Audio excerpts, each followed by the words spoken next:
Bienvenue sur le plateau des Love Sisters.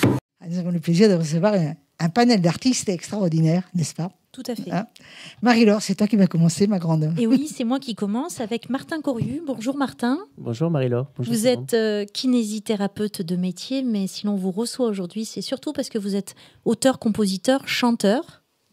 Et vous avez donc cette passion de la musique et aussi du chant. Vous venez de sortir votre premier album récemment, en 2025. Oui, tout à fait. Qui s'appelle Hearing Visions. Je ne sais pas s'il est sur la table. Là, Florence vous le présente. C'est un album qui a 5 titres. C'est ça. Entièrement en anglais. Écrit en anglais, voilà. Il y a une instrumentale au milieu. Une instrumentale au milieu. Et un album plutôt folk, à dominante folk, avec des arrangements parfois de jazz et de bossa nova. Voilà, alors la guitare est une guitare folk, mais par contre, c'est un peu un mélange de plusieurs styles. Il y a donc comme vous l'avez dit, des influences un peu latines et des influences un peu jazz, des fois des rythmiques à impair, des choses comme ça. Donc ça me fait un peu penser à des ballades, parfois. Oui, c'est plutôt doux. Plutôt doux. C'est très agréable à écouter. Comment composez-vous? Comment travaillez-vous au niveau technique et au niveau composition? Dans un premier temps, en fait, je vais trouver l'harmonie, les enchaînements d'accords et à peu près en même temps la mélodie s'en dégage. Il faut que la mélodie me semble assez évidente. Et ensuite, je réécoute le tout et j'écris un titre sur ce que ça me fait penser et ensuite je vais écrire les paroles sur la mélodie en fonction de ce titre. D'accord, donc vous commencez ce qui est normal par la mélodie, et après la mélodie vous amène à l'écriture. Voilà, tout à fait. Et tu enregistres chez toi ou tu... Alors non, ça a été enregistré dans un studio à Lec, chez Reynald Evrard. Voilà. Vous connaissez cette personne? Vous avez trouvé comme ça Alors, c'est un contact que j'ai eu par mon père. Mon père est du métier, il est guitariste professionnel. Ah, d'accord. Et donc, du coup, il m'a conseillé d'aller là-bas.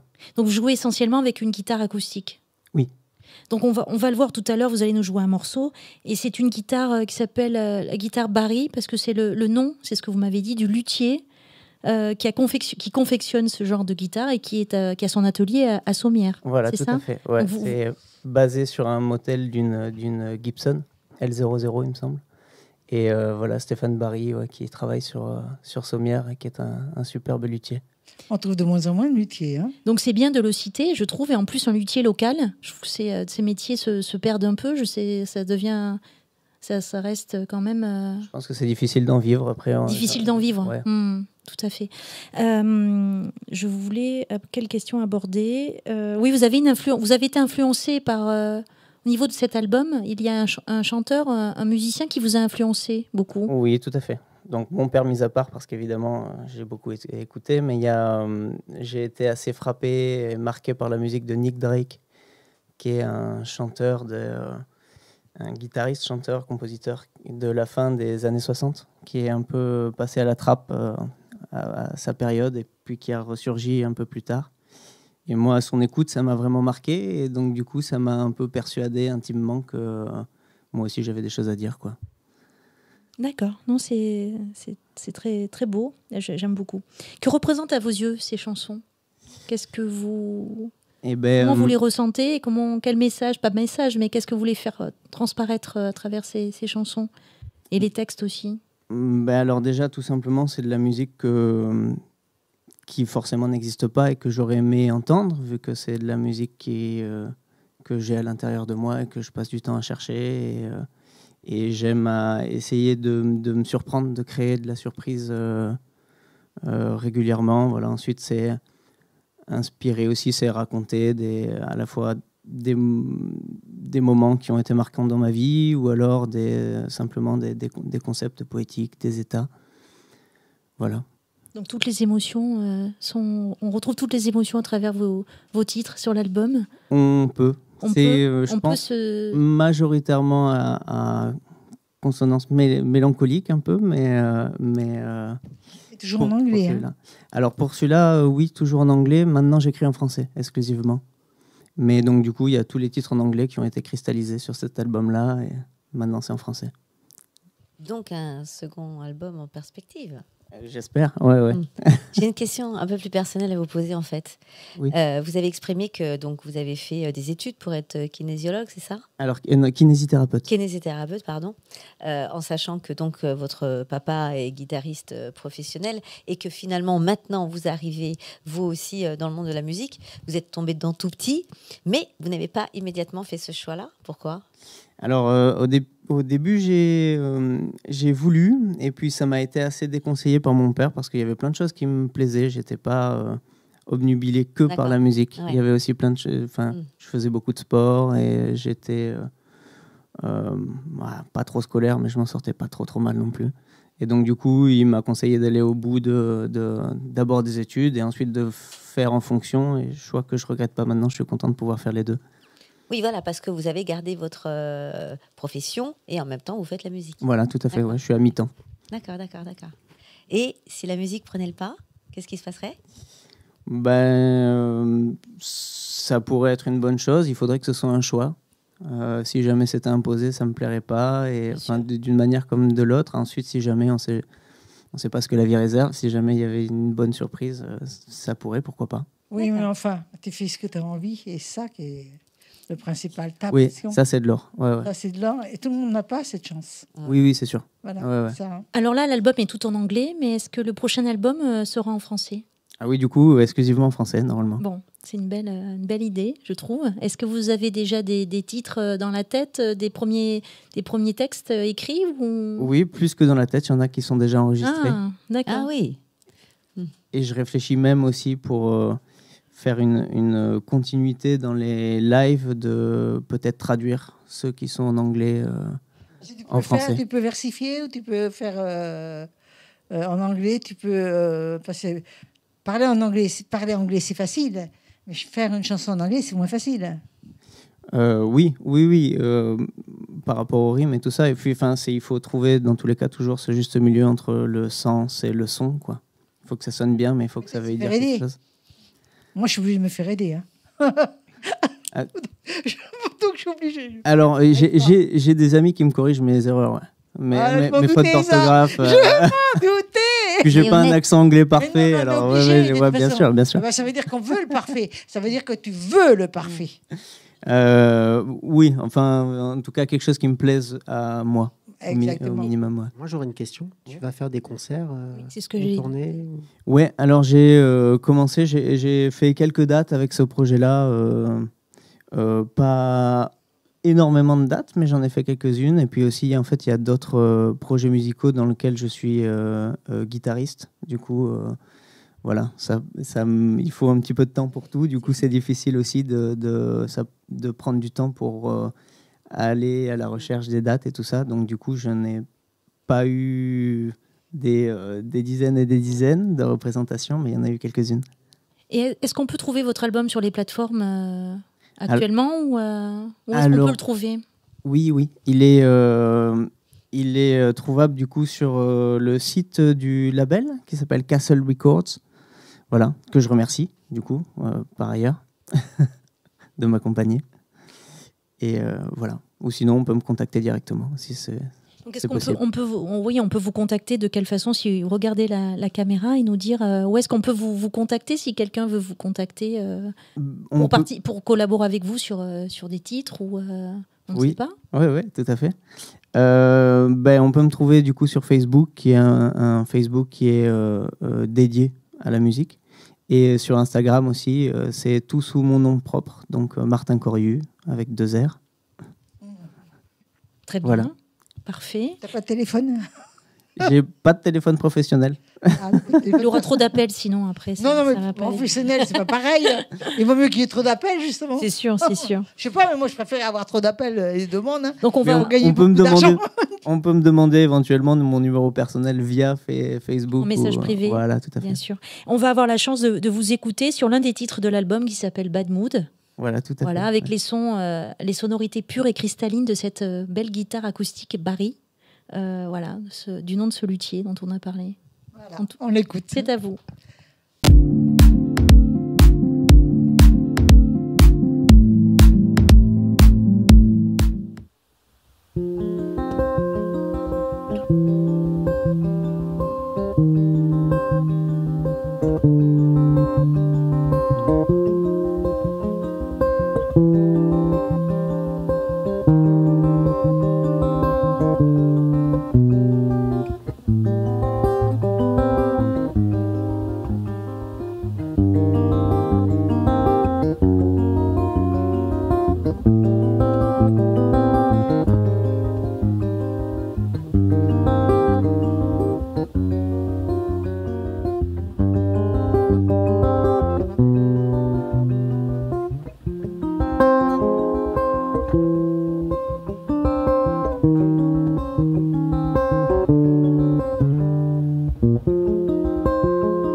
time is come to pray, gonna just pray.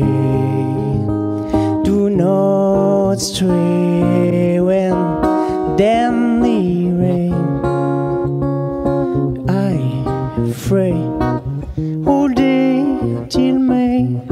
The fish take my breath away like a spray.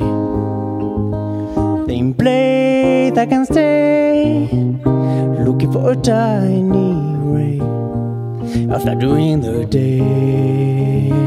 Glide down the way when then the rain. I pray all day till May.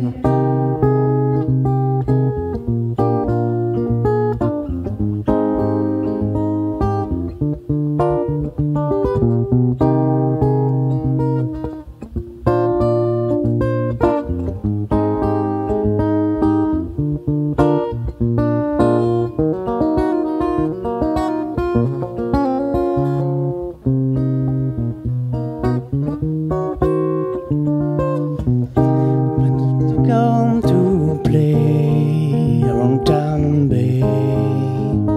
All's grey on my way. When the time is come to pray, gonna adjust and pray. Do not stray when then the rain. I pray all day till day. Suddenly I feel a lane. I wake up on my way. Winter in my brain. Finally done for today. I wake up on my way. Hooray, it's May. When then the rain. I pray today it's May.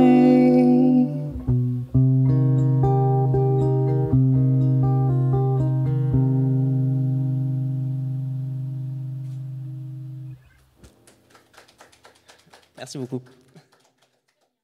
Donc voilà, c'était super quand même, c'est super ta musique. Hein. J'ai adoré. Merci J'ai beaucoup. adoré. Vraiment, j'ai gardé ton, j'ai gardé ton album, ton single, je le garde. Je te l'offre. Oh, c'est gentil, merci.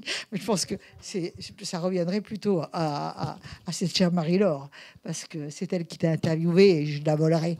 Et je ne veux pas la voler. Mais... Avec des tonalités sur la très, on sent un peu de romantisme, on sent un peu de balade, on sent voilà la façon dont Exactement. la jaquette a été travaillée. Très bien. Donc, je suis très contente de t'avoir entendu.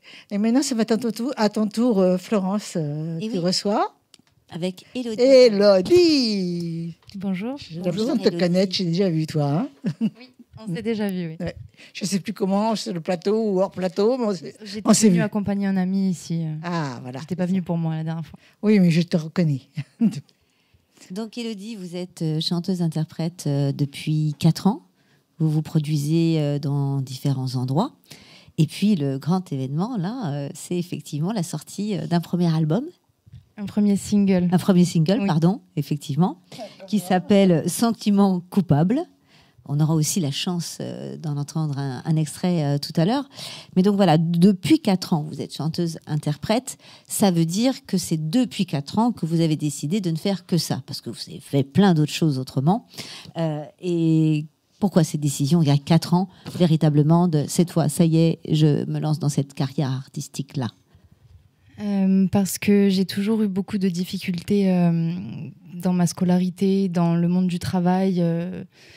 Et j'ai toujours eu besoin de beaucoup de solitude. Et j'ai trouvé cette solitude que dans la musique. Et j'ai besoin de ça, je pense, pour après pouvoir un peu plus me mélanger. Mais j'ai besoin de me trouver moi, personnellement et artistiquement aussi, pour après pouvoir donner d'une meilleure façon à tout le monde.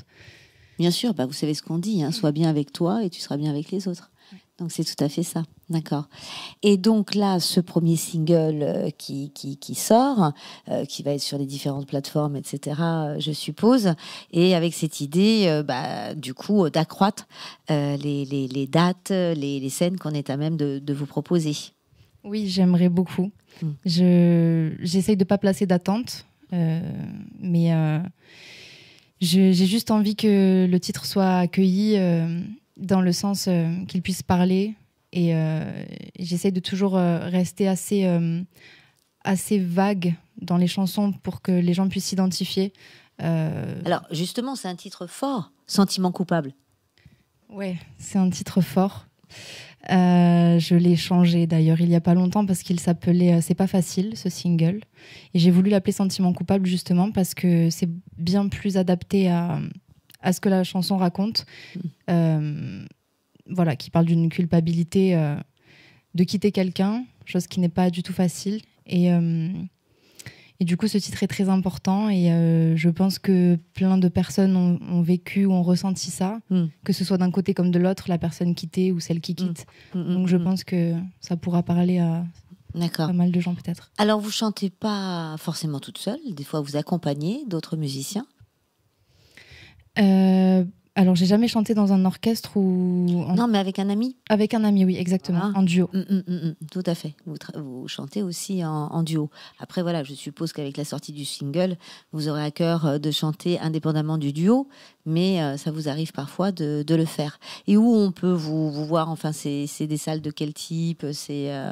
Alors, c'est sur Béziers, généralement, dans un bar qui s'appelle le Convivio, où c'est un quiz room super avec plein de salles de karaoké. Oui, je me rappelle d'ailleurs, on avait évoqué Yannick Bonds, que vous connaissez, qui est à Béziers aussi, et qui... D'accord. Oui, c'est vrai, je m'en souviens que vous produisez là-bas. Après, il y a aussi certains bars autour de Béziers. On a fait des fêtes de village, fêtes de la musique. Voilà, je pense qu'on va reprendre cet hiver-là. D'accord. Ok. Donc, indépendamment de cette actualité majeure, quand même, la sortie d'un single, et puis peut-être des projets pour cet hiver, lesquels? Pour cet hiver? Oui. Cet hiver, moi, l'hiver, ça m'inspire la création. Donc, je pense que l'hiver, le fait d'être dans le froid, un peu confiné à la maison, c'est un peu ça, moi, qui me donne envie, avec un petit peu, des fois, les coups de blues du fait que l'été est passé et tout ça. Moi, je le ressens comme ça, donc je pense que ça sera pour de la création. Et retrouver mon ami en duo, faire des concerts. D'accord. Et après, avoir au niveau des projets perso. Mais là, cet été, en tout cas, je me concentre sur une saison que je fais au Gros du Roi en tant que chanteuse et danseuse. Donc, jusqu'au mois d'août, je me concentre sur ça et je reprendrai après. Vous êtes comme une cigale. L'été, vous dansez. Et par contre, vous êtes aussi comme une fourmi. L'hiver, vous créez. C'est ça, en fait? Ben oui, finalement, ouais. D'accord. Ok. C'est du danse? Je fais du modern jazz et du street jazz. Donc, pour chanter et danser, il faut un sacré souffle. C'est quand même un exercice qui n'est pas simple. C'est technique. Très technique. C'est technique. Du coup, dans ma salle de sport, je me suis entraînée à courir sur le tapis, à chanter en même temps. J'y allais tard le soir pour pas déranger, mais c'est un bon exercice. Si tu es danseuse, tu peux faire à part, une chorégraphie à part, où tu fais par rapport à tes chansons. Je suis dans une école de danse, donc je fais vraiment de la danse à part. Et après, quand je chante sur scène, je dirais pas que je danse. C'est plus un peu de l'attitude scénique, mais par contre, ce que je fais cet été dans le camping, c'est vraiment du chant et de la danse en même temps, et c'est la première fois que je vais faire ça vraiment. D'accord. Mais tu peux faire les deux. Et ça nécessite un entraînement, effectivement. Oui. C'est vrai que tu n'es pas toute seule comme danseuse à t'entraîner sur un tapis, à chanter en même temps. Ouais. Oui, c'est une bonne technique. Complètement. Où est-ce qu'on peut te trouver, Élodie? On peut me trouver sur Instagram. Voilà, regarde la caméra. On peut me trouver sur Instagram sous le nom de Élodie Rava, R-A-V-A, tout simple. Et également sur Facebook, Élodie Rava, pareil. Voilà. Merci beaucoup. Et tu as pas TikTok? Si, j'ai TikTok. Élodie Rava aussi.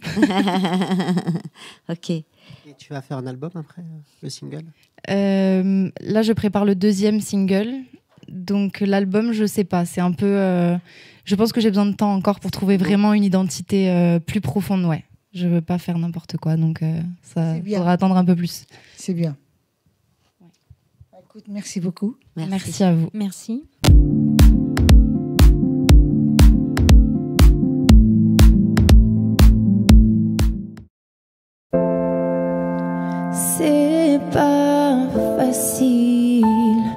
sans vouloir de ne pas comprendre ses propres choix.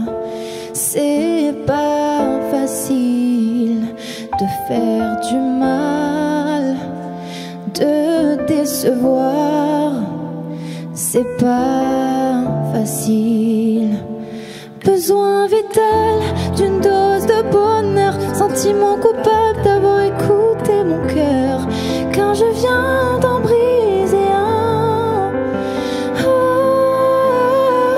Besoin vital d'une dose de bonheur, sentiment coupable d'avoir écouté mon cœur quand je viens d'en briser un. Mais j'ai pas épargné le mien. J'aimerais oublier tout cet enfer, toutes ces larmes, elles n'y ont rien changé. Je suis partie sans me retourner.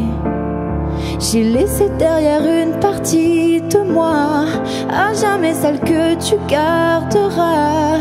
Je t'en prie, ne m'en veux pas. Je suis partie sans me retourner. Besoin vital d'une dose de bonheur, sentiment coupable d'avoir écouté mon cœur quand je viens d'en briser un.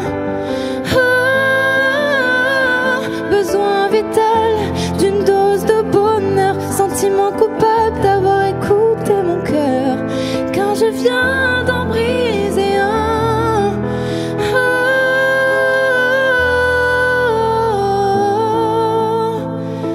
Besoin vital d'une dose de bonheur, sentiment coupable d'avoir écouté mon cœur quand je viens d'en briser un. Besoin vital d'une dose de bonheur. Je viens d'en briser un. J'ai pas épargné le mien.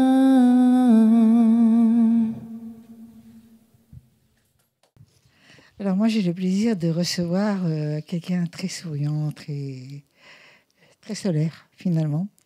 Et donc tu t'appelles Brigitte Nodon ou Nodon. Nodon. Donc tu as 1000 vies. J'en ai une belle.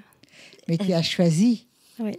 celle que tu voulais. Plusieurs fois et j'ai réussi. Oui. Tu t'es retrouvée. Complètement. On va parler de paix intérieure. Oui. De vérité, on pourrait dire vécue, mais moi je vais dire vérité nue. Mm-hmm. C'est plus joli. Oui. C'est une vérité. Et tu es ambassadrice de la paix intérieure. Alors ça, ce sont mes patients qui m'ont donné ce titre il y a 2 ans. Voilà, mais j'essaie et c'est pour ça que je suis heureuse de partager avec vous pour témoigner de mon chemin et de tout ce que je vis qui est extraordinaire. Voilà. Et donc je te posais la question, c'est ton livre. Oui. Et si tu devais le résumer en pages vibrantes, ce que tu as écrit, comment tu pourrais le résumer? En fait, j'ai fait créer ce qu'on appelle un roll-on ou un roll-up pour présenter mon livre dans les salons. Et dessus, j'ai marqué « Mon histoire pourrait être la vôtre », point de suspension. Très bien. Parce que j'ai cherché, j'ai trouvé et aujourd'hui, je transmets. Donc, il s'appelle L'être humain, paradoxe et perfection. Et je l'ai écrit à la demande de mes patients. Qui me disaient, mais tout ce que tu nous apprends, là, on le lit nulle part, on devrait nous l'apprendre à l'école, à la fac, etc. Donc, petit à petit, à force qu'on me demande d'écrire, de témoigner, j'ai mis 8 ans, mais j'ai sorti ce livre. Tes patients. Oui. Tu peux me parler de mes patients? En fait, ce sont des personnes comme vous et moi, qui, à un moment donné, ont une crise existentielle. Depuis que j'ai pris ma retraite il y a 6 ans, je prends plus de patients qui ont des psychopathologies importantes. Je prends que des gens vraiment comme vous et moi qui ont besoin de choisir, de se retrouver, de se rencontrer vraiment, etc. Donc ce sont plutôt des consultants aujourd'hui que des patients. Et voilà, donc c'est que le bouche à oreille depuis plus de 6 ans que je suis à la retraite. J'ai choisi l'option retraite-travail. C'est là ton point de bascule? Non, pas du tout. Non, mon point de bascule, il a eu lieu à ma ma première thérapie, en fait, ma première longothérapie, ouais, où je me suis transformée, où j'ai vraiment compris que je pouvais me rencontrer. Et donc, ça a été à la suite de la mort de mon père, parce que j'ai été aussi clairaudiente à ce moment-là, c'est-à-dire que j'ai reçu l'info que mon père allait mourir. Et alors que je suis quelqu'un de très cartésien, j'étais chef d'entreprise et il n'y avait aucune raison que j'entende une voix, mais je l'ai entendue. Et à partir de là, le mur de la réalité s'est fissuré complètement et je suis partie en thérapie suite à une dépression. Et c'est là que ma vie a complètement changé, parce que ma thérapeute, elle a été extraordinaire. Qu'as-tu découvert à travers l'être humain voilà. Je continue à chercher tout le temps pour essayer de comprendre un peu mieux comment je fonctionne et du coup pour pouvoir aider les autres. Tu l'ignores toujours ? Oui. Tu l'ignores toujours ? Il y a beaucoup de choses que je n'ai pas encore compris, notamment comment fonctionne le cerveau pour les rêves, pendant les rêves, etc. Mais j'ai trouvé quand même beaucoup de réponses. En fait, mon livre répond aux 4 grandes questions existentielles. Pourquoi je suis sur Terre, d'où je viens, où je vais après la mort et qui je suis. Alors je continue à chercher. J'ai trouvé beaucoup, mais je continue à chercher parce qu'on est quand même normal. Ce qui est normal. On a un mystère énorme. Mais ceci, tu avais trouvé toute la recette, tout ça, moi, je ne l'ai pas, je te dis franchement. Hein. Donc c'est tout à fait normal, je trouvais. Et ça devient très intéressant ton livre, parce que là, on a envie d'aller au-delà. Je voudrais savoir ce que vous en pensez tous. Moi, je suis très curieuse. Moi aussi, je suis très curieuse. Les filles, vous ne voulez pas poser une question ? Si, moi j'en ai une. Oui. À la suite de ta thérapie, donc, tu as pris en charge l'accompagnement de patients ? Pas du tout. J'étais chef d'entreprise, c'est-à-dire que j'étais gestionnaire d'une station Total et ensuite d'un garage Peugeot. Et c'est à ce moment-là donc mon père est décédé. Et en faisant ma thérapie, j'ai réalisé que je faisais pas du tout le métier qui me convenait, que j'étais pas du tout mariée avec la personne qu'il me fallait, même si à 17 ans c'était le bon, à 30 et quelques non. Et c'est à ce moment-là que j'ai décidé de devenir thérapeute. J'ai dit à ma psy, je veux être comme toi, mais pas comme les 2 psychologues que j'ai vus avant, qui m'ont pas du tout convenu et qui étaient... Ça peut être dangereux en même temps. Hein. De quoi ? Mais la psychologie, avoir affaire à n'importe qui. Oui, c'est pas n'importe qui. C'est-à-dire que pour moi, il y a un formatage quand même, et que je trouve aujourd'hui, ce qui me paraît le plus important, c'est que tous les thérapeutes devraient tous avoir travaillé sur eux. Et déjà eux. Et c'est pas le cas. Faut d'abord eux. Voilà. Et c'est pas le cas. Et du coup, cette thérapeute-là, elle m'a donné vraiment envie de transmettre et d'aider les gens. Mais comme elle me l'a fait. Donc, j'ai repris mes études. Je me suis rendu compte qu'à la psychologie clinique, il manquait une dimension spirituelle, spiritualité laïque, pas religieuse. Oui, j'ai compris, quand même. Voilà. Et du coup, j'ai fait une formation aussi en parallèle en sophrologie. Et puis après, je me suis spécialisée en gestion du psychotraumatisme avec la technique EMDR. Voilà.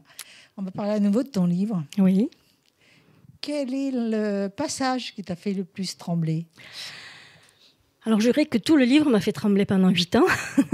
Mais le passage que j'aime beaucoup et que beaucoup de gens me disent ça m'a énormément apporté, c'est le 12e chapitre. Il y en a 35. Il fait 430 pages. J'en ai enlevé 200. C'est le passage sur la... Oui, mais ça ne correspondait pas par rapport au message que je voulais transmettre. Et en fait, c'est le passage de la transformation, le 12e chapitre, c'est celui qui explique vraiment ce que j'appelle l'alchimie intérieure. C'est-à-dire que je me suis basée sur l'alchimie. Vous savez, c'est la transformation du plomb en or.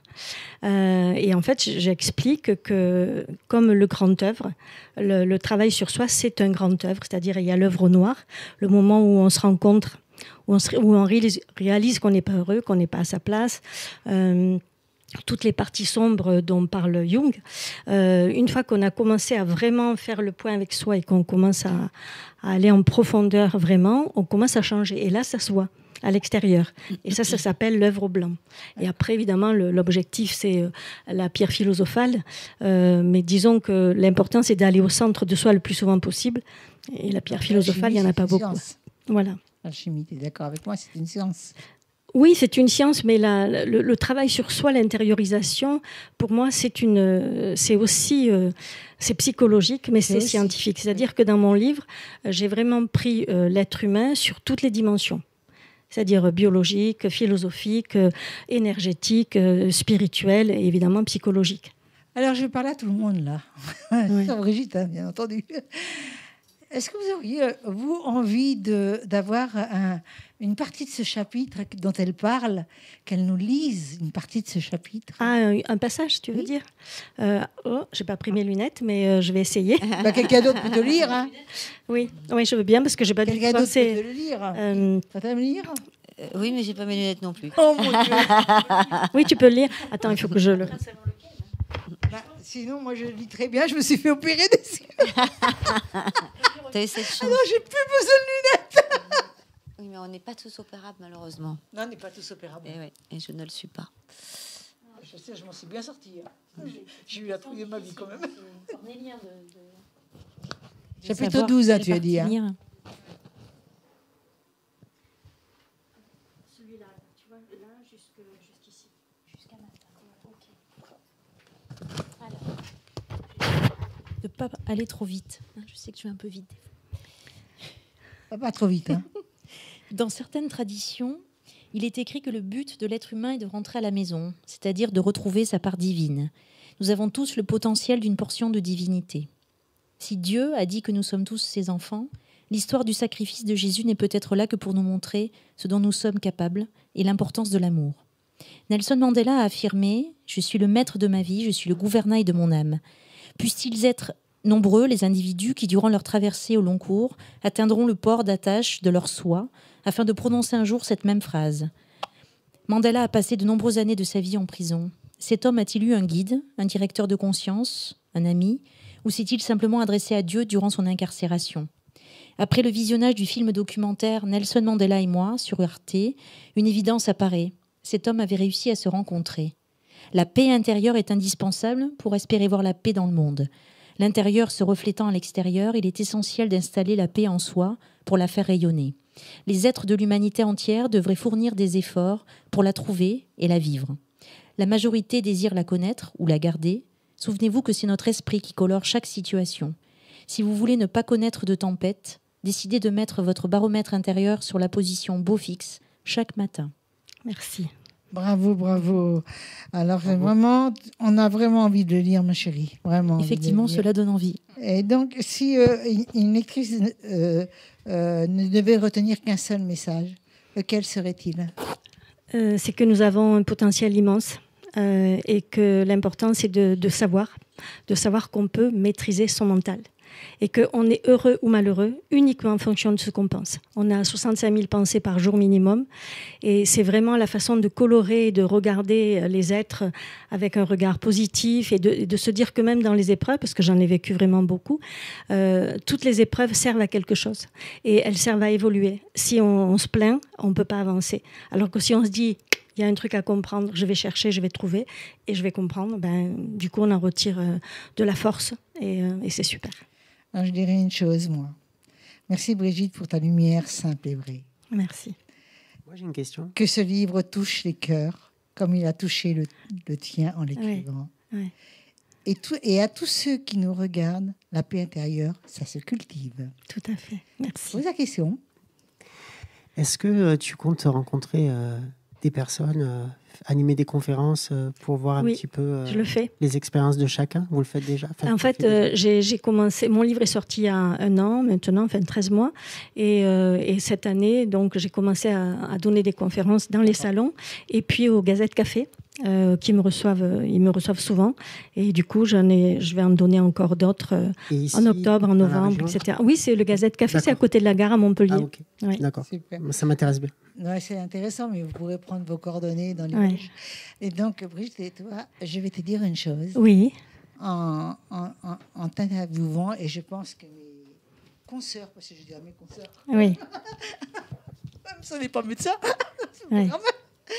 on a tous envie de te connaître un peu plus. On a tous envie de parler avec toi. Parce que tu es un personnage très intéressant que j'aime beaucoup. Oui. Je pense que tous les invités diront pareil. Et vraiment, j'ai beaucoup aimé t'avoir ici sur ce plateau. Je te remercie. Je te demande une chose, c'est de regarder la caméra et nous dire comment on fait pour te joindre. Alors sur les réseaux, c'est Brigitte Naudon tout simplement, Instagram et Facebook. Et sinon, j'ai un site aussi avec mon nom.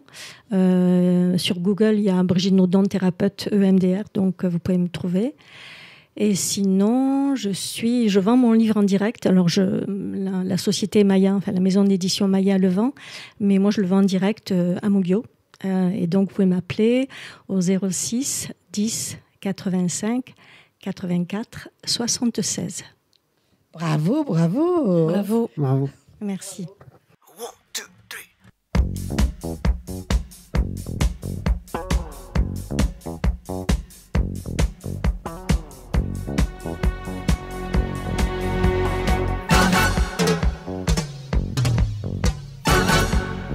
Roxanne, you don't have to put on...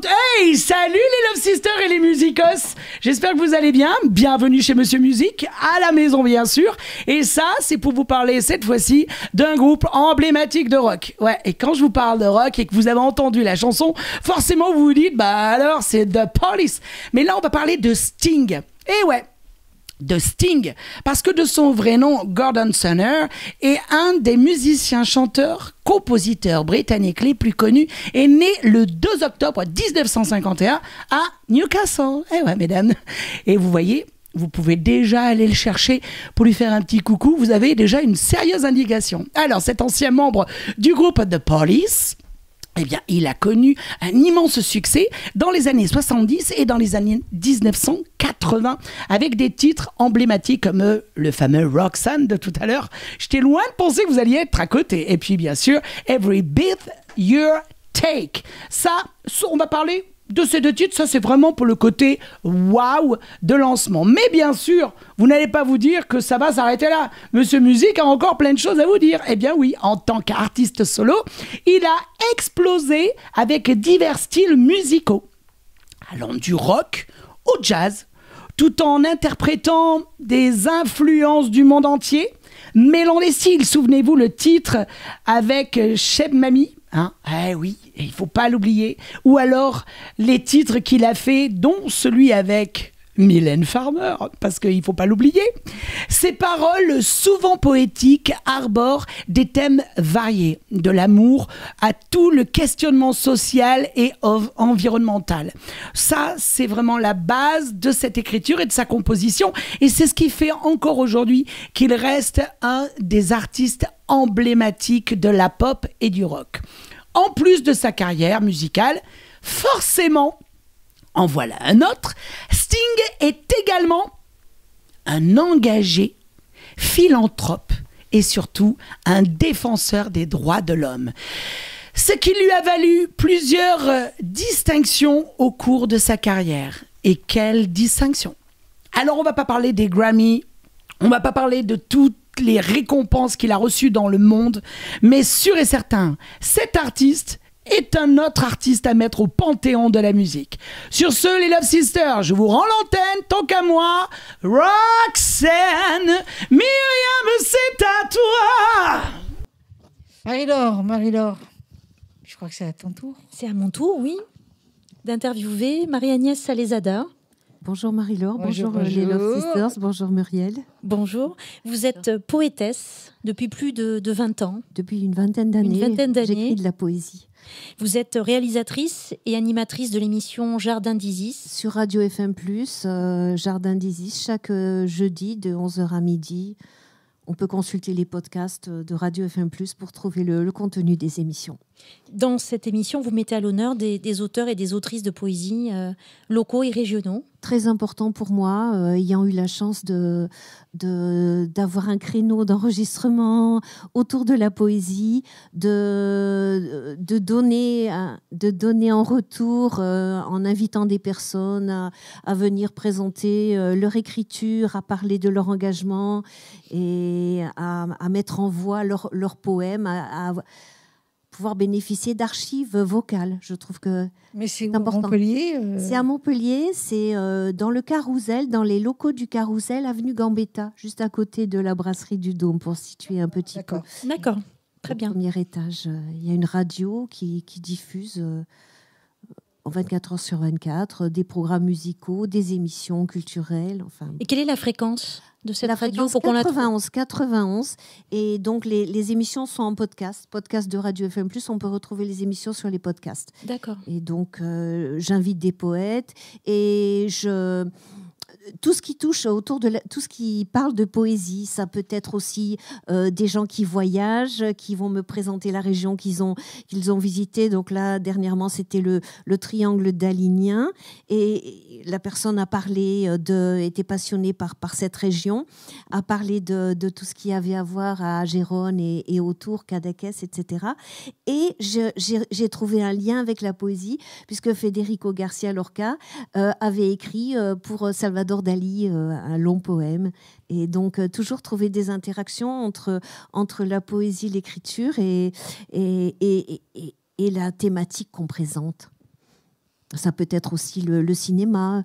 Une personne que j'ai invitée était passionnée de cinéma. Donc, nous avons fait une émission autour de A Quiet Passion, un film qui parle de la biographie d'Emily Dickinson. Enfin, c'est assez multiforme, mais toujours la poésie au cœur de l'émission. C'est très riche. Ouais, le temps par émission.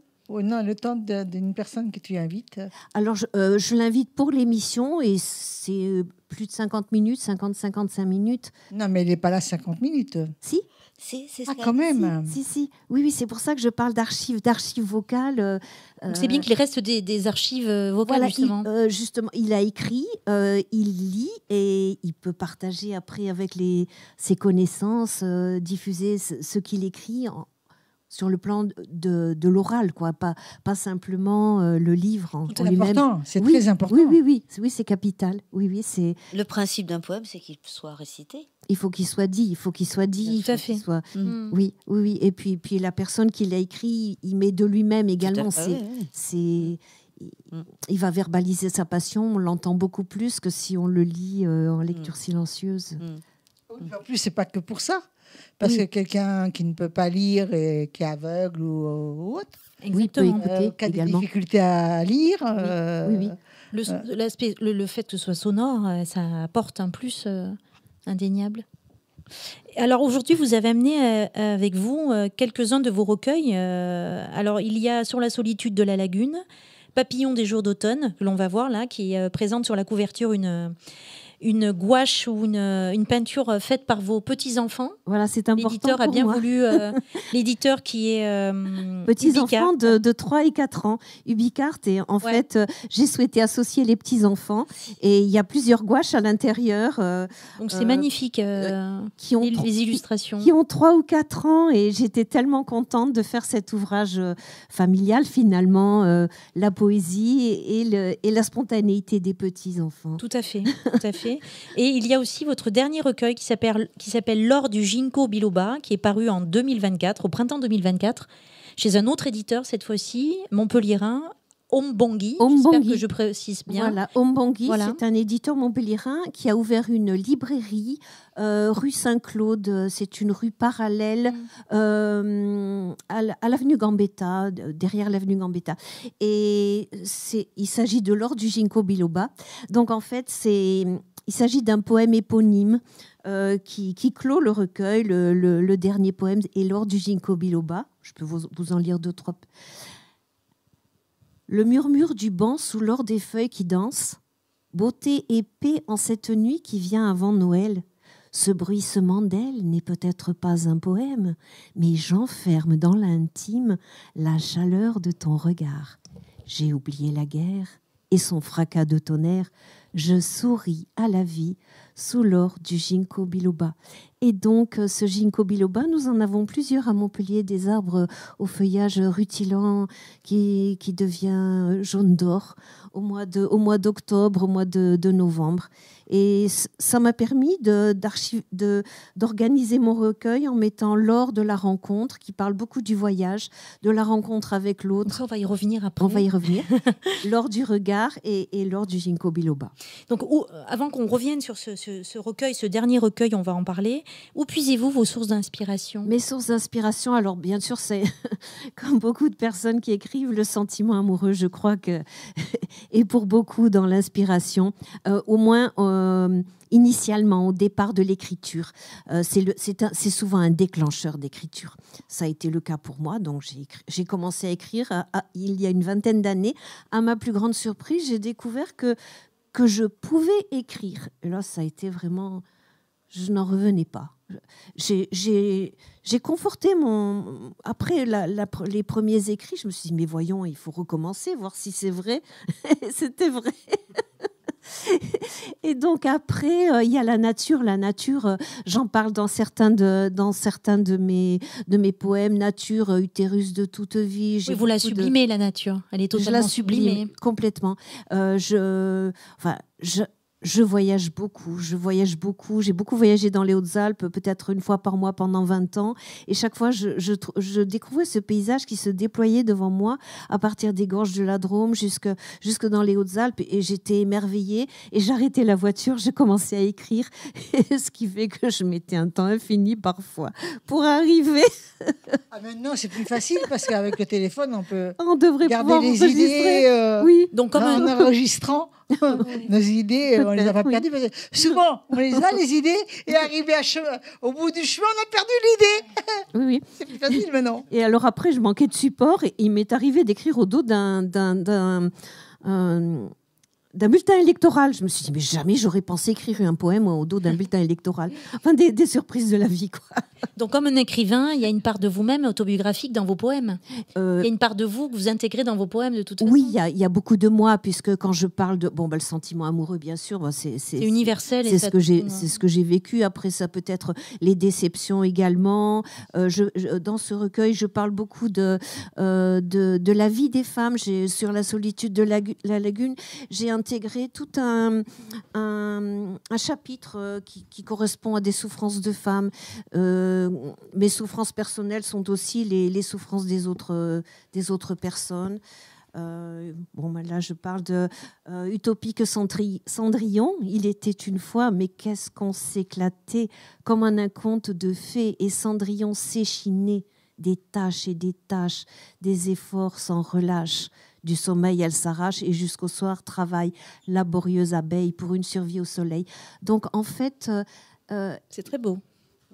Les souffrances de femmes, j'en ai un, c'est la douce Ophélia. Enfin, voilà, toutes ces des personnes qui sont arrivées en France au travers d'un mariage arrangé, qui découvrent qu'elles ont rêvé vivre dans un genre d'Éden et elles arrivent dans une tour, enfin, avec... ce que j'écrive avec un mari jaloux et enfin voilà, c'est pas facile des fois là, des choses bien compliquées à vivre. Donc il y en a beaucoup. Donc je pense qu'il y en a, oui. Dans votre dernier recueil, Lors du Ginkgo biloba, on y revient justement. Oui. Vous faites voyager vos lecteurs, vous les faites réfléchir, vous les faites ressentir, se reconstruire aussi, en partant toujours de cette notion de l'or avec un jeu de mots. Oui. Donc vous pouvez nous expliquer ? Alors. J'ai un chapitre axé sur la rencontre, donc je suis allée au Sénégal et j'ai voulu remercier le peuple sénégalais qui m'avait accueilli avec énormément de générosité et l'éditeur donc a accepté que j'introduise des photos. Donc vous voyez là, il s'agit d'un saunier guinéen. Saunier guinéen, c'est une personne qui récolte le sel dans les eaux du lac Redba et après j'ai également été accueillie en Tunisie par des jeunes personnes qui m'ont marrainée, j'allais dire, bien qu'étant bien plus âgées qu'elles, des jeunes filles de 16-17 ans qui m'ont pris sous leur aile, qui me faisaient des cadeaux, qui m'emmenaient à la découverte de leur région. Voilà, là, j'ai intégré un paysage de la Tunisie avec les allées de figuier de Barbarie. Et la jeune fille berbère, fière de lever le voile à la découverte de son patrimoine, d'un spécimen de moulin antique, se dit honorée de ma venue à enjamber la Méditerranée. Et moi, éblouie par sa joie, sa beauté, sa jeunesse, son enthousiasme, j'ai rapporté à l'ombre de mes semelles les feuilles d'un poème désarticulé qui houle sous le zéphyr. C'est très beau. Merci. On ne peut pas dire autrement. Oui, Ça vient spontanément. Ça vient spontanément. C'est un bonheur qu'on a envie de... Un remerciement. Un remerciement. Et puis, pourquoi j'écris? Pour tisser un pont avec l'autre qui vit au-delà de la Méditerranée. Dans certains paysages, j'ai retrouvé des paysages analogues finalement avec les champs d'oliviers en Tunisie, les champs d'oliviers que nous avons chez nous. Et tout cela... c'est quelque chose qui est en faveur de l'humanisme, en faveur du respect de l'autre, en faveur du respect de l'environnement. Voilà. C'est très beau. Vous participez, alors on va parler de votre actualité, vous participez depuis plusieurs années au festival de poésie de Sète qui s'appelle Voix Vive. Je participe au festival de poésie Voix Vive, au Siemens Club en particulier, qui est un club de marins. Et je participe également, j'interviens dans une association, association Voix de l'extrême poésie et culture, où il y a des rencontres littéraires au jardin, où j'interviens au jardin en organisant des soirées, des après-midi de lecture plutôt, pour faire découvrir des poètes. D'accord. Et également à la Maison de la Poésie, un petit peu, la Maison de la Poésie Jean Joubert, où j'extrais du fond, avec une amie, nous allons dans le fond de bibliothèque récupérer quelques recueils dont nous offrons des lectures aux participants. Très bien. Alors, votre interview touche à sa fin. On va vous demander donc, où on peut vous trouver, où on peut trouver vos livres. Alors, mon livre, L'Or du Ginkgo biloba, je pense qu'on peut le trouver à la librairie Ombangui, donc à Montpellier, rue Saint-Claude. On peut m'envoyer un message sur... Vous êtes sur les réseaux, sur Facebook? Alors, je suis sur les réseaux sociaux. Je suis sur Facebook. Et Facebook me permet de diffuser. Je diffuse exclusivement. Je fais exclusivement de la communication autour de la poésie.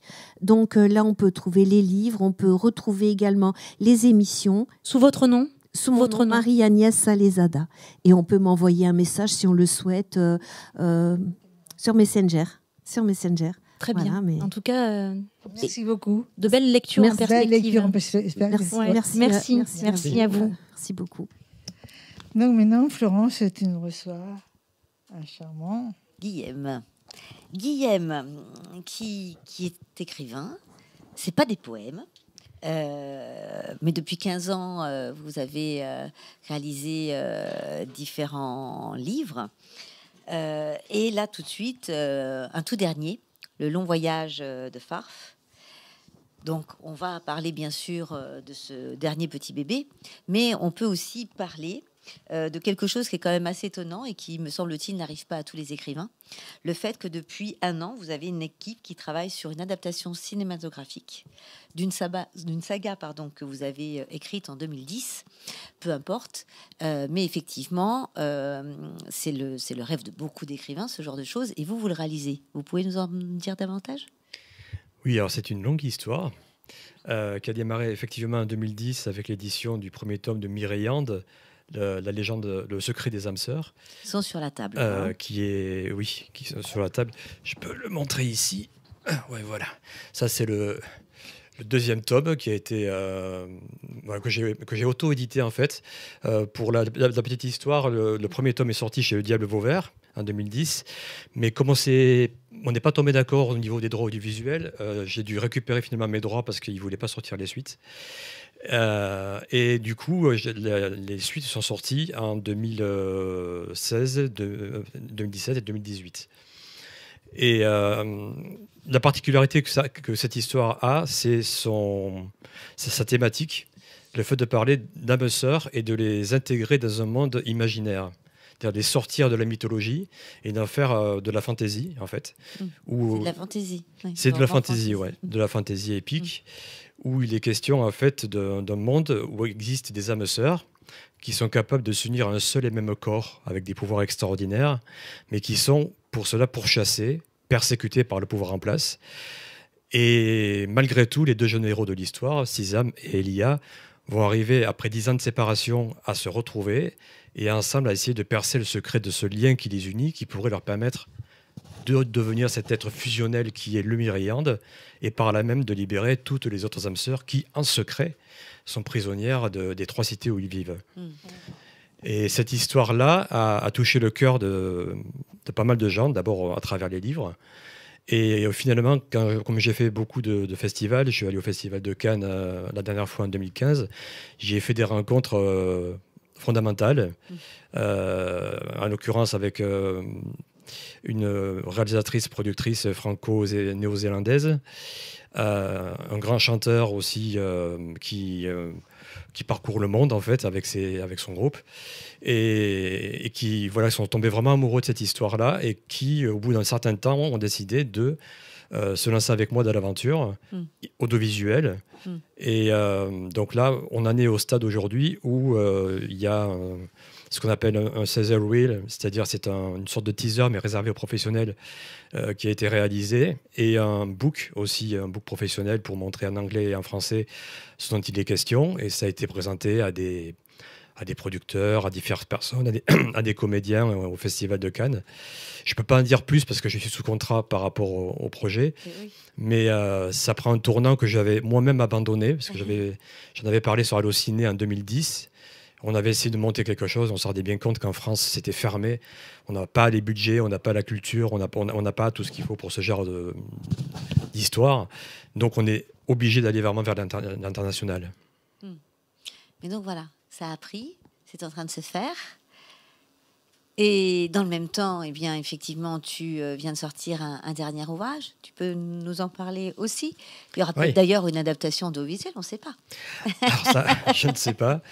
Le dernier, donc le long voyage de Farf, dont on parlait tout à l'heure, celui-ci, que j'ai d'ailleurs sous-titré les chroniques des terres de Zion, parce que ça s'inscrit dans l'univers de Myriande. En fait, je me suis décidé à me consacrer vraiment à cet univers-là. Là, j'ai voulu faire un plus petit livre qui est plus accessible aux plus jeunes, qui parle de l'histoire d'un jeune Yink, c'est pas un humain, qui, comme tous ceux de son peuple, vit à l'envers des autres, c'est-à-dire qu'il naît vieux, venant de la mer. C'est son peuple vient le chercher à un moment précis de l'année. Et ceux qui vont chercher ces enfants-là deviennent leurs veilleurs, c'est-à-dire leurs parents.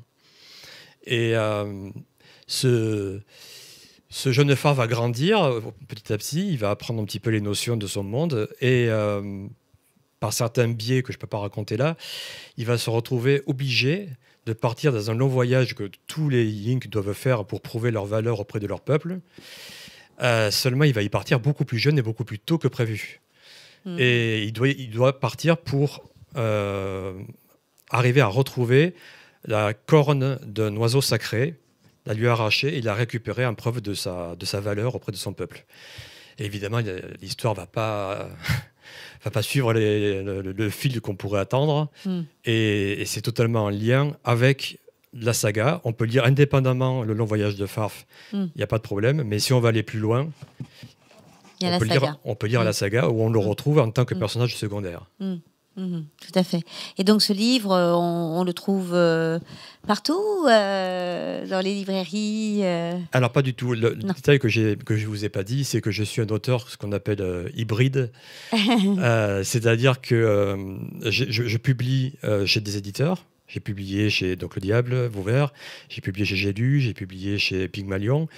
Mais là, en ce moment, le marché du livre se rétrécit, surtout au niveau de la fantasy. Donc, je suis un auteur indépendant sur ces livres-ci. Je les ai financés via le crowdfunding, ce qui m'a permis d'ailleurs d'avoir des illustrateurs formidables qui ont travaillé dessus. Parce que c'est vraiment des couvertures magnifiques. Ouais. Puis il y a d'autres illustrateurs qui ont travaillé dedans. Il y a un artbook également qui a été réalisé. Il y a un coût pour l'illustration. Pardon ? Il y a un coût. Bien sûr.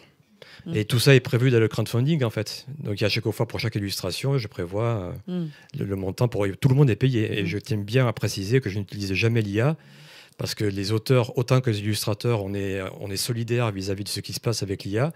On n'a pas envie que nos métiers disparaissent. Et oui. Donc, moi, ça me coûte assez cher de faire travailler des illustrateurs pour les couvertures, mais je le fais par conviction. J'aimerais savoir à peu près...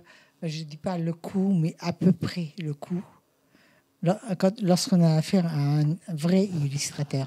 Avec une belle couverture comme ça. Alors, une couverture comme ça, voilà, comme le long, tout ce que vous voyez là, Oui. c'est à peu près 600 €. D'accord. Oui, ça leur fait il y a quand même moins qu'15 jours de travail. Hein. Là, je ne sais pas le temps que ça lui prend. Une dizaine de jours, hein, quand même. Ils sont travaillés à lui, puis en plus, il habite dans les Ardennes, donc en fait, on ne s'est jamais rencontrés. Ah. J'ai vu son travail sur les réseaux sociaux et je lui ai dit, il y a peut-être 10 ans, un jour, on travaillera ensemble. Il s'appelle Cyril Barrault et c'est quelqu'un d'absolument extraordinaire dans le rendu qu'il peut donner et dans cette magie qu'il offre sur ses couvertures. Bah, c'est ça, c'est très attractif en fait. Rien qu'à la couverture. Ça donne envie. Voilà, c'est ça. C'est d'aller plus loin et de découvrir commercialement, l'histoire. c'est vraiment très réussi parce que Et c'est tellement beau. Je suis désolée, mais on a eu le doute dès le départ. Hein. Vous avez eu le doute, vraiment? Oui, on a eu le doute de l'IA. D'accord. Ben, pour mémoire aussi, il y a un compositeur qui a travaillé avec nous sur la saga et qui a réalisé un album de musique symphonique pour chaque tome. Donc on avait non seulement la musique et les illustrations et l'histoire à travers le texte. Donc finalement, on s'est dit à un moment, il ne manque plus qu'à le produire en série ou pour le cinéma. Alors il n'y a rien qui est fait, hein, mais en tout cas, il y a le script qui va être réalisé d'ici quelques temps. Voilà, on a une production. Une production américaine? Qu'est-ce que c'est la production? Non, pour l'instant, on est français. Mais après, il y a une recherche de coproduction, il y a une recherche de studio. Tout ça va se faire sur le long terme. C'est un gros travail, c'est des gros budgets. Donc, voilà. Et puis, il faut aussi des têtes d'affiche. Sinon, c'est pas possible. On a des contacts, mais pour l'instant, je ne peux pas en parler. Ah non, non. on se souviendra. Guillaume Méric. Tom Cruise. D'accord. Donc, en fait, tes livres, on les achète de quelle façon? Ah voilà. Alors, ceux que je présentais ici, on peut les trouver sur mon site en ligne qui est Myriande. Tu vas regarder la caméra pour le dire. Donc, le site en ligne, c'est myriande.fr. Alors, c'est une orthographe un petit peu à coucher dehors. Hein. Je crois que j'ai été traumatisé par mon prénom où il y avait des lettres pas possibles. Donc, Myriande, myrihandes.fr, où il y a une boutique en ligne où on peut retrouver tous mes livres. Et sinon, pour les autres qui ne sont pas présents ici, on les retrouve chez leur éditeur, chez Pygmalion et chez J'ai lu. D'accord. Super. Super. Merci beaucoup, Guillaume. Et on attend Merci avec beaucoup impatience ce film. Merci beaucoup. Merci. Alors maintenant, c'est à moi et il attend depuis longtemps, très longtemps. Il a été très patient. Oui, très sage. Très sage. Franck Lucide. Bonjour Muriel. Bonjour à tous. Bonjour. Donc j'ai regardé un peu toute ton histoire. Nous en avons parlé longuement d'ailleurs, à vive voix. Alors, ce qui m'intéresse le plus déjà, c'est tu as commencé très tôt, à l'âge de 12 ans. Oui, j'ai fait une première tournée, j'avais 12 ans. C'était une disco mobile en plein air qui cherchait un chanteur pour l'été. À 12 donc j'ai ans, auditionné. J'ai contre l'avis de mes parents. Donc ça a été un peu dur. Et donc avec ma sœur, on a monté un petit scénario, parce qu'elle est chanteuse aussi. Et donc j'étais censé l'accompagner. Et mes parents sont venus et ils m'ont vu sur scène, en fait. Voilà. Et là ils n'étaient pas très contents. Ah. Une fois que j'ai chanté, ça a été. Mais sur le coup, c'était... on avait dit non. Tu as j'ai pas été fessé. Félicitations, peut-être. Mais bon, c'est bien. Bon, très jeune, tu as été remarqué à 16 ans. C'est ça. Très jeune, tu as été remarqué à 16 ans. Oui, alors j'avais fait Graines de Star Tour. Il y avait l'émission à la télé, puis il y avait la tournée aussi qui passait dans les villes. Non, c'était simplement en fait pour faire une première partie d'artistes du moment. Il y avait, je sais plus, Ophélie Winter, des artistes comme ça qui cartonnaient bien. Et j'ai fait Graines de Star Tour sur Montpellier et en fait j'ai été pris. Et voilà. Donc, alors raconte-moi un petit peu cette histoire de 12 ans après... toute cette histoire. Ce qui s'est passé, voilà. Ce qui s'est passé, c'est que le patron de la disco mobile voulait monter un orchestre. Et il m'a proposé d'intégrer l'orchestre. Donc là, mes parents, encore une fois, ils avaient les poils qui se sont dressés. Le monde de la nuit, on rentre tard, il y a l'école, etc. Donc c'était compliqué. Mais ils m'ont laissé faire parce que comme ils m'ont vu sur scène, ils ont vu que ça marchait plutôt bien. Et ils m'ont laissé faire mon rêve. Et donc j'ai fait plusieurs saisons avec l'orchestre jusqu'à au moins l'âge de 20 ans. Et je créais déjà des chansons, j'écrivais, je composais. C'était vraiment ta voix, quoi. Ouais, depuis tout petit. Je voulais faire ça, de toute façon. Oui. Donc, tu as sorti très jeune aussi, Des mondes parallèles, un single, c'est ça? Oui, c'est ça, ouais. À l'âge de 16 ans. Ouais, à l'âge de 16 ans. Ouais. Et là, tu es passé dans une radio connue. Ouais. Tu peux en parler? Énergie. En fait, c'était suite à ce Graines de Star Tour. Donc, il y avait des journalistes et des animateurs radio. Et moi, je donnais mon CD un peu partout pour me faire connaître. Et j'ai eu la bonne surprise d'être diffusé quelque temps sur Énergie. Mais moi, j'y croyais pas. C'est mes copains qui m'ont appelé, en fait. Je crois qu'ils me faisaient une blague. C'est comme ça que ça se passe. Hein. Ouais. Comment s'appelait la chanson diffusée sur Énergie? Des mondes parallèles. Des mondes parallèles. D'accord. C'était un morceau un peu électro. Et on peut la trouver encore si on cherche franchement, non. C'est vrai que je pourrais la remettre aujourd'hui. Mais, tu peux l'écouter encore aujourd'hui. Je pourrais, tu oui. l'as gardé. Alors, c'est mon fils qui a 18 ans.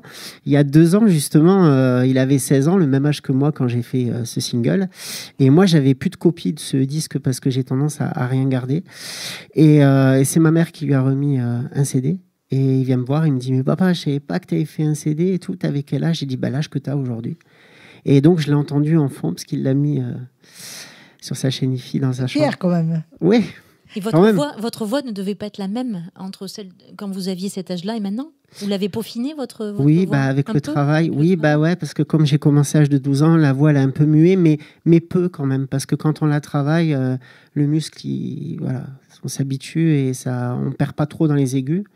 Mais j'ai gagné en grave quand même, forcément, avec l'âge. Ouais. Alors, ton hommage à Michael Jackson, mon idole. Ça fait connaître du public, du grand public. Hein. Oui. Donc, qu'est-ce qui t'a touché le plus ça a été ma plus grande peine quand il est parti. Et en même temps, ça a été un tremplin pour moi aussi. Parce que je m'étais déjà fait un petit nom autour de ça, parce que je faisais des shows depuis tout petit, en fait. J'ai commencé par ça, d'ailleurs, dans la cour d'école. Je faisais les chorégraphies. Et ce qui s'est passé, c'est que je faisais une tournée, et puis quand il est décédé, j'ai eu la télé qui s'intéressait un petit peu à moi aussi par rapport à ça. Et j'avais gagné un prix à Lyon du meilleur performeur. Et de là, en fait, c'est parti. Après, j'ai fait des tournées, j'arrêtais plus, quoi. Et donc, c'est pour ça que c'était en même temps une grande perte pour moi, et en même temps, j'avais jamais fait autant de choses autour de lui. Quelle a été ta plus grande scène ? Ma plus grande scène, je crois que c'était à Marignane, pour l'hommage à Michael, justement. Et il y avait 5000 personnes. Tes plus grands doutes. Plus grand doute, je doute tout le temps, moi, en fait. Je doute tout le temps, mais c'est ce qui me permet d'avancer. Donc, je suis tout le temps dans le doute. D'accord. Beaucoup d'artistes. Ton nouveau single, qui s'appelle « Allez, viens ». Allez, viens. Allez, venez tous. Allez, venez tous. Donc, Kefunky est lumineux. Oui. Donc, tu avais besoin de légèreté à ce moment-là ? Ouais.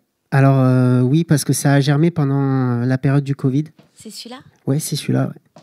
Et ce qui s'est passé, c'est que l'année où on a été confinés, je me suis retrouvé avec 0 date, comme beaucoup d'artistes, à rester à la maison. Et en fait, à avoir tous les employeurs qui appelaient pour annuler, forcément. Et donc, grande frustration. Ah oui. Et l'année d'après, quand j'ai repris la scène, que tout s'est débloqué, j'ai vu que les gens étaient quand même très affectés, encore très tristes. Ils n'allaient pas forcément danser sur la piste. Et je me suis dit, moi, je n'avais pas fait d'album et de CD depuis un moment, mais je me suis dit que j'allais écrire de la musique pour faire danser les gens, pour leur faire oublier tout ça. Et tout ce monde est un petit peu triste. On t'entendra tout à l'heure. Voilà. Mais tu n'as pas écrit que ça. Tu as écrit un livre. Hein. Oui. Tu peux m'en parler ? Un petit peu, ouais. Bon, il est terminé, mais il n'est pas encore publié. Ça, peu importe, mais... Voilà. Savoir de quoi il parle. Alors, en fait, C'est un petit peu spirituel l'histoire parce que moi j'ai une connexion particulière avec les guides, avec l'univers, même pour écrire et pour tout. Et je voulais écrire des livres, mais moi je voulais écrire des romans, des thrillers, des choses comme ça, parce que j'aime bien ça. Et j'ai eu l'information qu'il fallait que j'écrive un livre sur mon histoire. Et moi je voulais pas du tout faire ça parce que je trouvais ça un peu mégalo. Et je me suis dit, mais pourquoi Non, j'ai déjà tout dans mes chansons. Et en fait, j'ai compris que c'était pour expliquer d'où j'étais parti, les combats que j'ai eus pour arriver là où j'en suis. Parce que il en faut des combats. Hein. Ouais, il en faut. Parce que j'ai dû... Il n'y a pas eu que mes parents, il y a eu les professeurs aussi. Enfin, j'étais régulièrement convoqué parce que dès que mes notes baissaient un peu, je me faisais assassiner pendant les conseils de classe. Et pourtant, j'essayais de maintenir mes notes au plus haut parce que c'était aussi la condition avec mes parents pour que je continue à faire de la musique. Mais c'était jamais assez. Il y avait des professeurs, c'était jamais assez, c'est jamais assez. Puis j'avais des remarques désobligeantes par certains. Et donc, tout ça, ça a été des combats. Bon, un peu mes parents, un peu les professeurs, et puis toutes les barrières qu'on a dans ce milieu, parce que je me suis fait fermer plein de portes aussi. J'ai eu plein de jolies choses, d'expériences belles, mais aussi, je me suis confronté à des choses très, très malhonnêtes. Et, tous les artistes. Comme tous les artistes.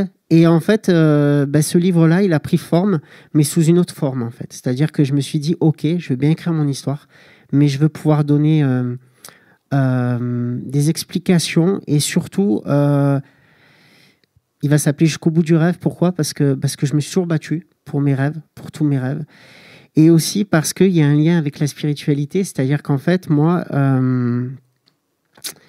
depuis que je suis petit je pratique la loi de l'attraction, mais je ne le savais pas en fait. J'étais toujours en train de visualiser les choses, d'y croire vraiment, et ça arrivait tout le temps, et pratiquement tout. Et je trouvais ça créatrice, ça.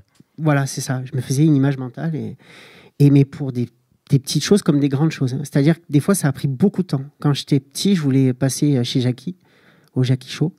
Et c'est arrivé... Tout le monde y passe, voilà. Chez Jackie. Ouais, maintenant, l'émission est finie maintenant. Mais, il n'y a pas une autre émission aussi, ouais, mais je crois que c'est plus comme C'est plus la même chose. Hein. Et quand j'étais petit, c'est un exemple, je voulais absolument qu'il me présente. Et c'est arrivé. Mais ça, c'est un exemple. Je me levais le matin et je me faisais ma journée sur mesure. Genre, il y avait une brocante et je voulais absolument une BD ou un livre que je cherchais depuis des mois. Et je me concentrais fort et je la trouvais ce jour-là. Super. Et du coup, ça m'a aidé aussi dans la musique à réaliser mes rêves. Et je me suis dit, je vais écrire ce livre pour donner de la force aux autres. Pour aussi ceux qui sont perdus un petit peu ou à qui on met les bâtons dans les roues. Puis se dire, j'ai un exemple de combat et je vais m'appuyer là-dessus. Voilà. Ce que j'aime beaucoup en toi, c'est cette simplicité avec ce parcours et ce sourire vraiment charmant. Merci. Je ne rendrai pas ta femme jalouse, j'espère. Actuellement, j'en ai pas. Alors... Ouais. En plus, il dit qu'il n'y en a pas. Tu veux tout savoir. Non, mais je n'ai pas essayé de savoir. Et je crois que tu prépares un album. Oui, voilà. En fait, tu peux m'en parler ? Oui, alors ça, c'est le premier single. Donc, allez, viens. Allez, viens. Je vous embarque avec moi. Qui est une chanson. Avec toi, c'est une chanson d'amour en plus, mais c'est une chanson qui invite aussi à la légèreté, à la fête, à la danse, à la vie, C'est vraiment léger. Mais cette chanson-là, tu l'as chantée tout à l'heure en live ? Oui, ou pas ? bien sûr. Est-ce qu'on peut servir de danseuse ? Si vous voulez, hein. Pas de souci. Aucun problème. Pourquoi pas ? J'avais pas prévu de chorégraphie. Mais... pas de problème. Cette chorégraphie. Et je pense qu'il y aura un autre single aussi après, pareil, qui sera aussi autour de l'amour. Donc, comment ça se passe, un single ? Donc, on va y aller rapidement, mais tu enregistres chez toi ou tu enregistres ailleurs J'enregistre pas chez moi. J'écris et je compose chez moi. D'accord. Mais non, après, je fais appel à des studios. Ouais, des studios, home studio, parce que je préfère. J'ai aussi été dans des grands studios, mais les grands studios, le temps, c'est de l'argent. Machin. Et moi, ça, c'est pas pour moi. Parce que je suis trop. Tu connais la Valonne ? Trop perfectionniste. Est-ce que tu connais la Valonne ? Non. La Valonne, c'est un appareil extraordinaire qu'on peut avoir dans les home studios, dans les studios, je ne sais pas si tu connais, où tu as une voix extraordinaire. D'accord. Essaye de regarder sur Internet. Ok, j'irai voir. Donc oui, c'est chez une personne avec qui je travaille depuis longtemps, qui m'enregistre donc chez lui. Il a un studio. Donc il ne prend pas trop cher. Voilà, c'est un ami. Et on fait ça comme ça. On va terminer là-dessus. Toutes ces années, qu'est-ce qui t'a fait vibrer comme au premier jour? L'amour! Allez, viens! Oui, ça en fait partie. Mais c'est la musique aussi, surtout. La musique, bien entendu. Bien sûr. Ça va. Alors, Franck, vraiment, je suis très étonnée parce que je sais que tu fais de l'électro. Oui. Hein? Donc, j'ai été écoutée quand même. Ok. Donc, voilà, il y a une ressemblance quelque part, mais enfin, je ne dirai pas quoi. et j'ai écrit quelque chose pour toi, mais je ne l'ai pas appris par cœur. D'accord. Donc, je vais te le dire. Je suis obligée de le lire. Et Okay. je m'en excuse 1000 fois. Donc, à force de marcher, au battement de ton cœur, tu traces une voie où chaque note devient une empreinte. Et on continue avec Franck en live. Merci. Merci.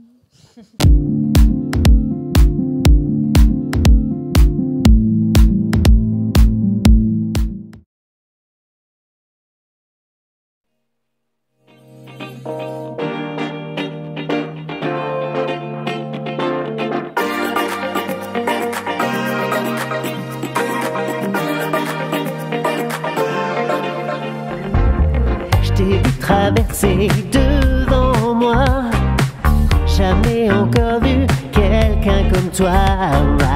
Tu me fais de l'effet, je sais même pas pourquoi. Je te sors plus de ma tête et c'est comme ça. On a beau dire tout ce qu'on veut, l'amour ça rend vraiment les gens heureux. Moi devant toi, je suis plutôt nerveux. Donne-toi à moi, je ferai tout ce que tu veux. Allez viens, je t'emmène avec moi. J'aimerais finir ma vie avec toi. Y'a pas mieux, non pas mieux que toi, pour pouvoir me blottir dans tes bras. J'osais même pas t'aborder, de peur de me faire emballer. Tu le sais, moi ce que je voulais, c'était un date, en espérant qu'il ne soit pas too late. On s'est donné notre premier rendez-vous, tes lèvres m'ont rendu fou, fou d'amour.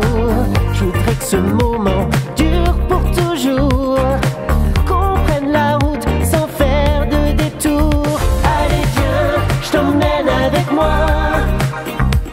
J'aimerais finir ma vie avec toi. Y'a pas mieux, non pas mieux que toi, pour pouvoir me blottir dans tes bras. Allez viens, je t'emmène avec moi.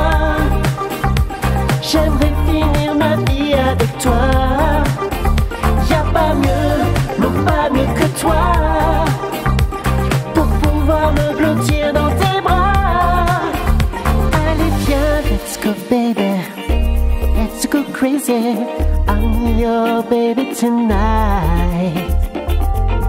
Let's go, baby. Let's go crazy. I'm your baby tonight. Allez, viens, je t'emmène avec moi. J'aimerais finir ma vie avec toi. Y'a pas mieux, non pas mieux que toi, me blottir dans tes bras. Allez viens, je t'emmène avec moi. J'aimerais finir ma vie avec toi. Y'a pas mieux, non pas mieux que toi.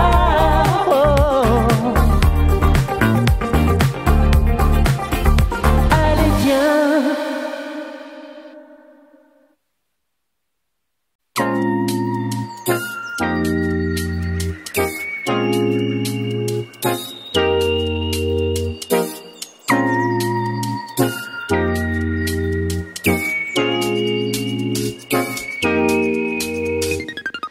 J'en peux plus de ma journée, j'ai le seum fatigué.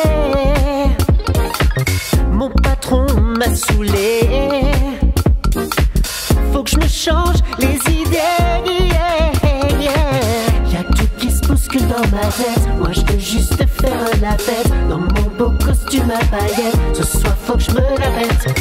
Je roule à 120, plus rien m'arrête. Direction discothèque, entouré de quelques minettes. T'inquiète, je suis la vedette. Maintenant j'y vais cool, funk et soul. Désormais laisse le beat t'emporter, yeah. Hey baby, danse autour de moi, tu es ma lady. Ma lady, ma baby. Hey baby, je peux plus me passer de toi, tu me fais trop kiffer. Ma lady.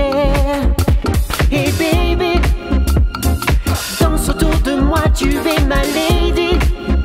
Ma lady, ma baby. Hey baby, je peux plus me passer de toi, tu me fais trop kiffer. Ma lady. Quelques vers bien d'équerre, j'ai la tête à l'envers, mais ça me donne du courage pour te prendre en otage. Y'a tout qui se bouscule dans ma tête. Moi je veux juste faire la fête dans mon beau costume à paillettes, sous les boules à facettes.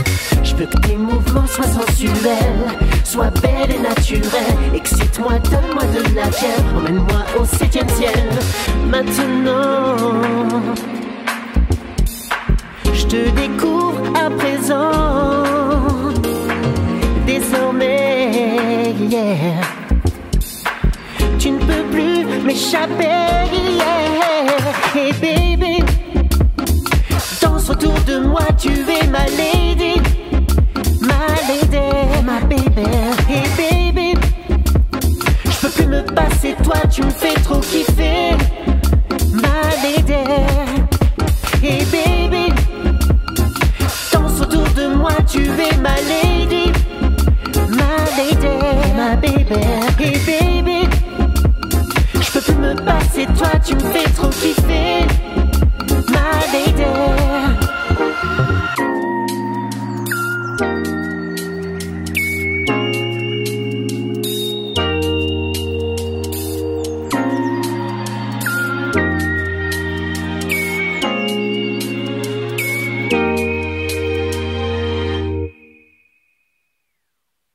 Donc, qu'est-ce que vous en avez pensé tous et toutes? Respect, hein, respect. Non, c'est gay, c'est... On n'a pas pu venir te rejoindre, puis à la fin, tu as dit que tu t'es dégonflé, hein, je suis désolée. Hein. Comment as-tu osé te dégonfler? Les Love Sisters qui dansent avec toi, quand même. On va s'organiser des répètes. On va s'organiser des répètes. Je reviendrai. Alors, maintenant, on va tous dire, et toutes dire, bye bye. Bye bye. Bye bye.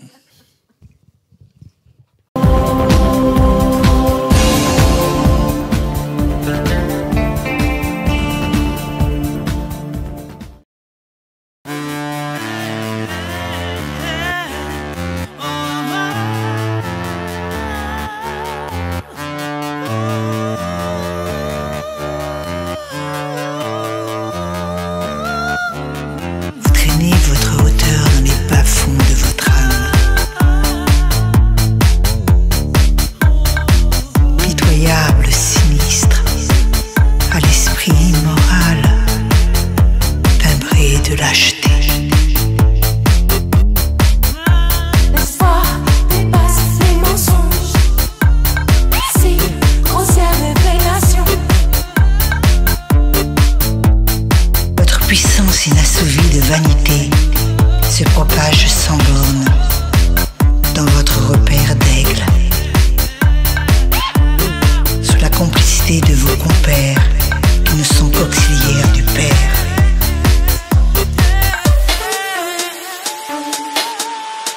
C'est le moment de nous exploiter sans vergogne, en vous pourvoyant de tous les avantages, en imposant vos règles. L'espoir dépasse les mensonges, si grossière révélation. Agonie, mort, vous avez violenté notre vie, en vous croyant au-dessus de tout. Vous volez nos secrets, vous abusez pour nous démunir, nous terroriser. L'espoir dépasse les mensonges. Si grossière révélation. Ce que vous signez en catimini pendant notre confinement ne sont qu'abus de confiance sur personne fragilisée. L'espoir dépasse les mensonges. Si grossière révélation.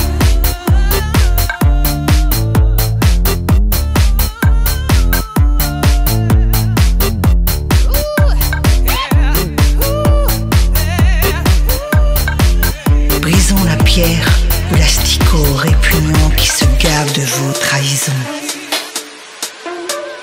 L'épidémie a déjà fait son nid et donné naissance aux larves qui se régalent de votre nécrose, de votre névrose. L'espoir dépasse les mensonges. Si grossière révélation. L'espoir dépasse les mensonges. Si grossière révélation. Au-delà des abus du pouvoir, le peuple se réveille et la révolte piétine l'injure, l'abus, l'injustice, le favoritisme. L'espoir dépasse les mensonges. Si grossière révélation. Comment ne pas vous détester? Comment ne pas vous détester? Vous, l'envahisseur, parasite voilé de l'humanité. Vous, le dominateur, qui divise les rebelles révoltés. Hors la loi, d'une loi qui tapine la foi. L'espoir dépasse les mensonges. Si grossière révélation. Tricheur, menteur, vous avez joué avec nos cœurs et notre peur.